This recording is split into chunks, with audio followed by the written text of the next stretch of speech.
सुप्रभात बच्चों, आज मैं आपके समक्ष आपकी पुस्तक वितान का पाठ नंबर 3 प्रकरण है आलो अंधारी। इसकी लेखिका है बेबी हालदार। ये जो पाठ है ये एक औरत के संघर्ष की कहानी है। जो बेबी हालदार है वो बेबी जिसकी जो लेखिका है वो शुरुआत में कैसी थी, ठीक है छात्रों, उसी के बेस्ड कि उसने अपने जीवन में कितना संघर्ष किया, किस तरह वो लेखिका बनी, किस उम्र में उसकी शादी हुई, कितने उसके बच्चे थे, किस प्रकार वो पति के घर से निकल कर आती है और कैसे अपने बच्चों का और अपना भरण पोषण करती है, ये सब इस पाठ में बताया गया है। और अंत में जब वो कहीं किसी का आश्रय उसे मिल जाता है, वो पढ़ लिख कर किस तरह कविताएं लिखती है, कहानी लिखती है, उपन्यास लिखती है, और जब पहली बार उसका नाम और उसकी तस्वीर पत्रिका में आती है तो घर का माहौल खुशनुमा हो जाता है। तब वो ये लिखती है कि किस प्रकार उन्होंने संघर्ष किया। हमें हमेशा हिम्मत से, बहादुरी से काम करते रहना चाहिए। पढ़ने की कहते हैं कि किसी भी काम को सीखने की कोई उम्र नहीं होती, चाहे वो एज आपकी ज़्यादा है कम है, हम दिन प्रतिदिन कुछ ना कुछ नया सीखते रहते हैं। यही इस पाठ में बेबी ने अपने माध्यम से बताया है कि हमें मुसीबतों से हार नहीं माननी है, मुसीबतों का डटकर सामना करना है और जीवन में आगे बढ़ना है। यही इस पाठ का निचोड़ है, ठीक है छात्रों। हम इस पाठ को पढ़ेंगे वर्ड टू वर्ड। इसके लिए आपको अपनी बुक और पेंसिल साथ में रखनी है, रेखांकित करने हैं कठिन शब्द और लिखने भी हैं जहां जरूरत पड़े, ठीक है छात्रों। पठन शुरू करते हैं। इसके लिए आप पेज नंबर 21 निकाल लीजिए। पेज नंबर 21 स्टार्टिंग से हम इसको पढ़ेंगे। ये एक आत्मकथा है, बेबी हालदार की ये एक आत्मकथा है कि वो एक कैसे साधारण महिला है, बंगाली परिवार से है और किस प्रकार वो कितने नौकरी करती हैं, दर दर जिस प्रकार काम करने वाली औरतें होती हैं, काम करती हैं, जैसे हमारे घरों में आए या बोलते हैं उनको काम करने वाली भी बोलते हैं, उन्होंने किस तरह वो भी काम किया, वो सारी आत्मकथा के माध्यम से उन्होंने बताया है। आपको ध्यानपूर्वक सुनना है बस। ये कहानी बड़ी इंटरेस्टिंग है, आपके दिल को झकझोर देगी कि किस तरह एक लेडी अपने घर का भरण पोषण करती है, किस प्रकार अपने बच्चों की परवरिश करती है। देखिए, मैं अब अपने किराए के घर में थी। जो बेबी हालदार है वो बताती है, मैं किराए के मकान में थी, सब समय सोचती रहती थी कि काम न मिला तो बच्चों को क्या खिलाऊंगी, कैसे उन्हें पालूंगी पोसूंगी। मैं स्वयं एक घर से दूसरे घर काम खोजने जाती और दूसरों से भी काम जुटाने के लिए कहती कि मुझे काम दे दो। पहले वो एक घर में पूछती, फिर दूसरे तीसरे, ऐसे करके वो सारा दिन व्यतीत कर देती थी। मुझे ये चिंता थी कि महीना खत्म होने पर घर का किराया देना होगा, पता नहीं इसमें कम किराए में कोई घर मिलेगा या नहीं मिलेगा। काम के साथ मैं घर भी ढूंढ रही थी कि वो जो मकान किराए का है वो ज़्यादा था, वो 800 रुपया महीना था, और जो लेखिका है वो कुछ भी काम उस समय नहीं करती थी, साथ ही साथ वो काम भी ढूंढ रही थी और किराए के लिए मकान भी वो ढूंढ रही थी। 1.5 सप्ताह हुए जा रहे थे कि काम नहीं मिला। मुझे बच्चों के साथ उस घर में अकेले रहते देख आसपास के सभी लोग पूछते, तुम यहाँ अकेली रहती हो? क्योंकि जो हमारे समाज में क्या है बच्चों के साथ, तो अगल बगल की औरतें भी उसको परेशान कर देती हैं कि तुम्हारा पति कहाँ है, तुम अकेले क्यों रहती हो, तुम्हारे पति किस समय आते हैं, क्या है, वो सारी जब वो सुनती है तो उसको अच्छा नहीं लगता। वो घर से बाहर निकलना बंद कर देती है और घर में ही अपने आप को कैद कर लेती है। वो उनसे बात करना भी अच्छा नहीं समझती। देखिए वो औरतें किस प्रकार की बातें करती है, तुम्हारा स्वामी कहाँ रहता है, स्वामी मीन्स पति, तुम कितने दिनों से यहाँ हो, तुम्हारा स्वामी वहां क्या करता है जहां पर वो रहता है, तुम यहाँ अकेले कैसे रहोगी, तुम्हारा स्वामी क्यों नहीं आता। इस तरह की बातें सुनकर बेबी हवलदार मायूस हो जाती है। ऐसी बातें सुन मेरी किसी के पास खड़े होने की इच्छा नहीं थी, किसी से बात करने की इच्छा नहीं होती।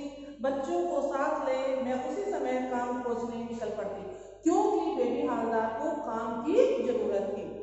कुछ घंटों बाद जब मैं घर लौटती तब फिर पड़ोस की औरतें आकर पूछती क्यों, काम मिला, क्योंकि औरतों को मजा आता है किसी को परेशान करने में, ये भी इस पाठ में दिखाया गया है।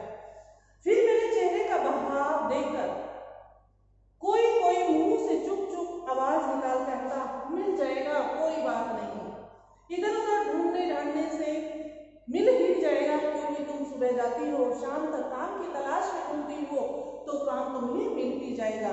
मैं उनकी बातें अनसुनकर अपने बच्चों की बातें करने में लग जाती और आगे देखिए वो क्या करती है, किस प्रकार अपनी मंजिल पाती है।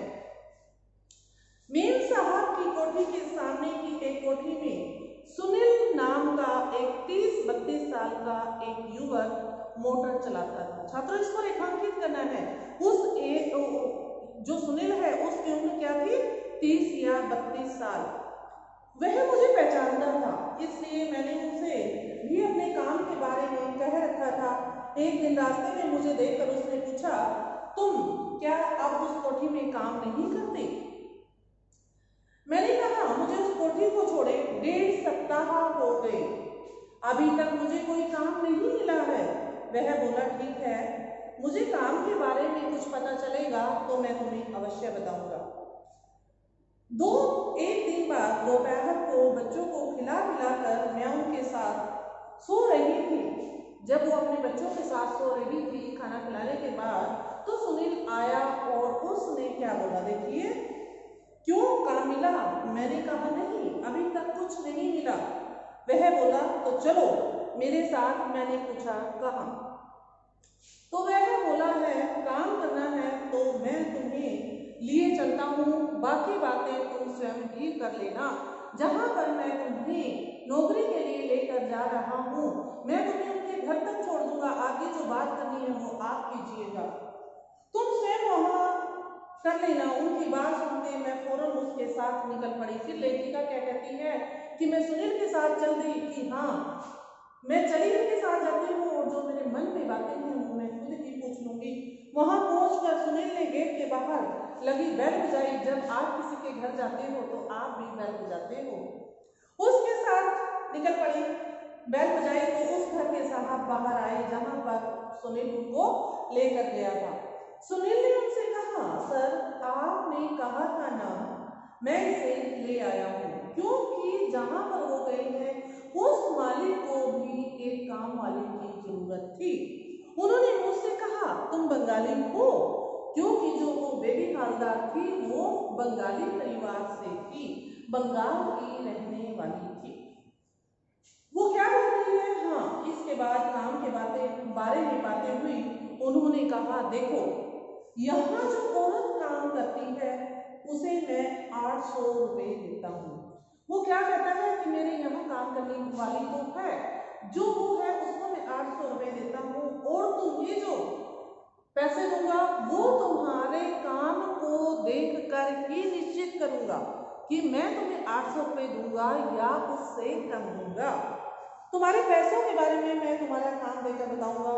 मैं बोली ठीक है, यहाँ कितने बजे आने से ठीक होगा। उन्होंने कहा तुम जितनी जल्दी आ सको, क्योंकि मैं तुम्हें जब मैं सवेरे उठता हूँ मैं बोली मुझे तो जाकर बच्चों के लिए खाना वाना बनाना होगा। तो वो क्या कहती है कि मैं बच्चों के लिए खाना बनाकर आ जाया करूँगी, तुम बात करके आ जाना, मैं चलता हूँ। मैंने कहा बस थोड़ा सा रुक जाओ, लेकिन साहब ने फिर पैसों की बात नहीं उठाई और सिर्फ इतना कहा कि कल से तुम काम पर आ सकती हो।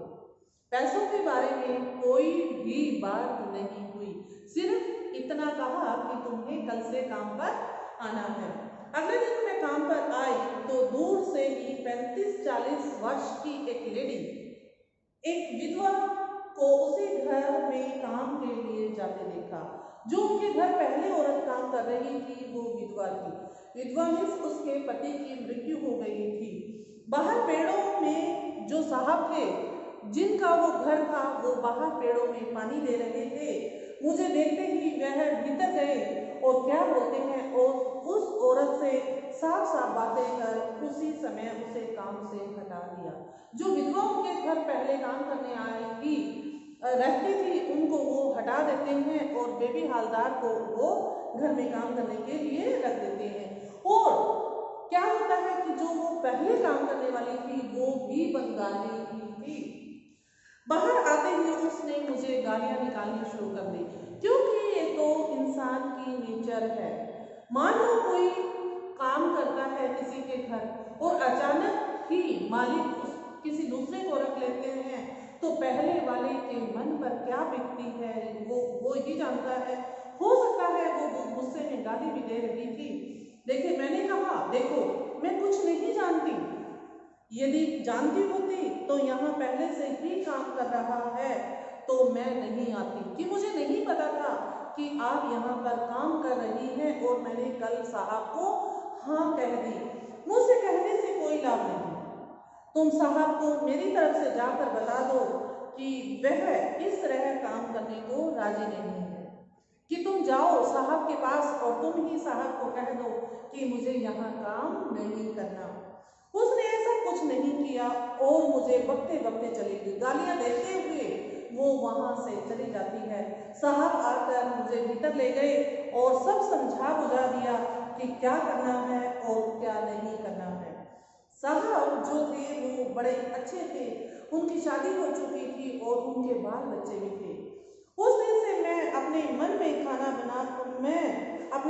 से खाना वाना बनाकर जो घर था टेबल पर रखकर घर आने लगी।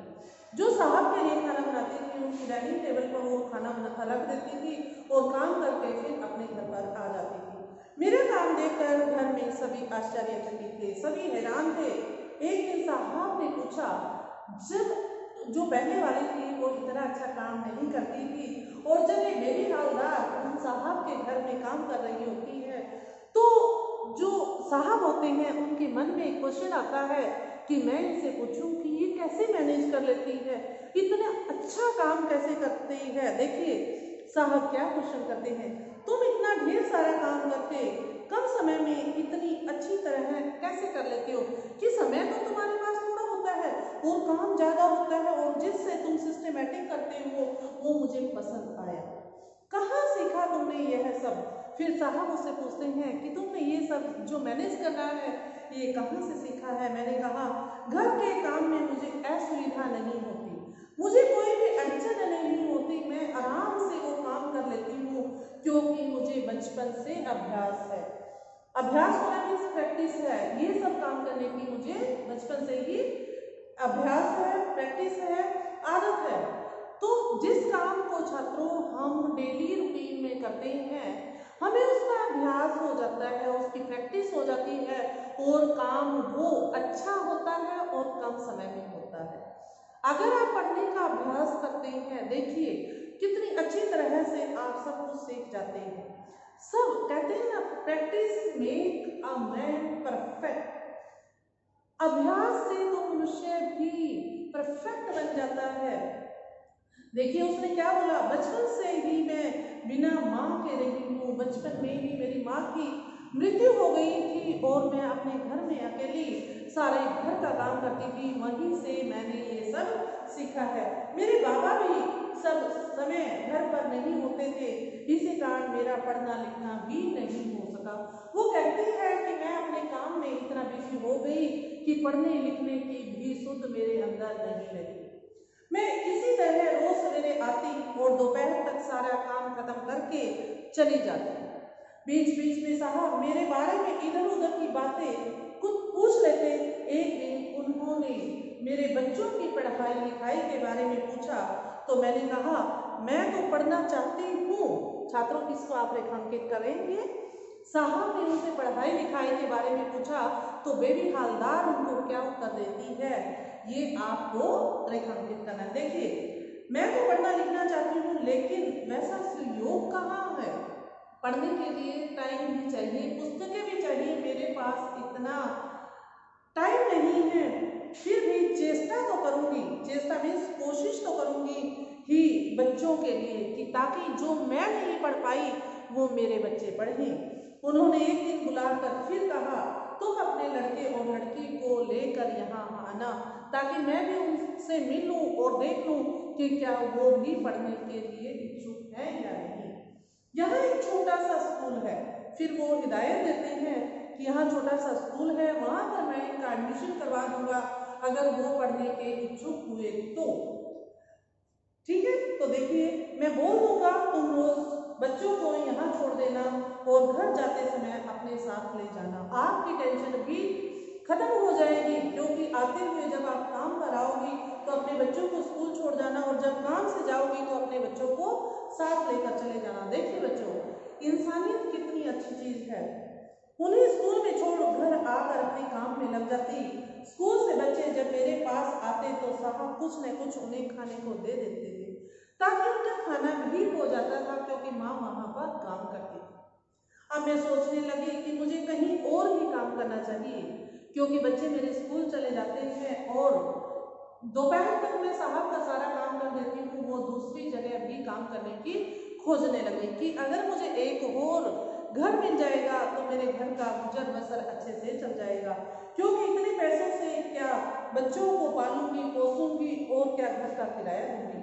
मैंने साहब से कहा कि यदि उन्हें पता चले कि किसी को काम करने की जरूरत है तो कृपया मुझे मेरा नाम सुझाव दीजिए, बता दीजिए, लेकिन मुझे अब कहीं और काम ढूंढने नहीं जाना है। फिर भी मुझे अपना वह घर तो छोड़ना ही होगा। यह सोचकर मैं अपने दादा लोगों के आसपास ही घर ढूंढने लगी। जहां पर वो रह रही थी वहीं पर आसपास उसने काम ढूंढना शुरू कर दिया। छात्रों, इस पाठ का पठन आज हम यहीं तक करेंगे। अगली जो हमारी कालांश होगी उसमें यहीं से हम इस पाठ का पठन करना आरंभ करेंगे। जब तक आपको जितना पढ़ाया गया है उतना ही पाठ आपको पढ़ना है, ठीक है। और जो इसके क्वेश्चन आंसर होंगे वो आपको 4 अभी लिखने हैं और लर्न करने हैं। उम्मीद करती हूँ आप सब ऐसा ही करेंगे। अगली कालांश में इसी प्रकार की कड़ी को आगे बढ़ाते हुए फिर आपसे मुलाकात होगी। तब तक अपना ख्याल रखिए और घर पर रहिए। धन्यवाद छात्रों, आपका दिन शुभ हो।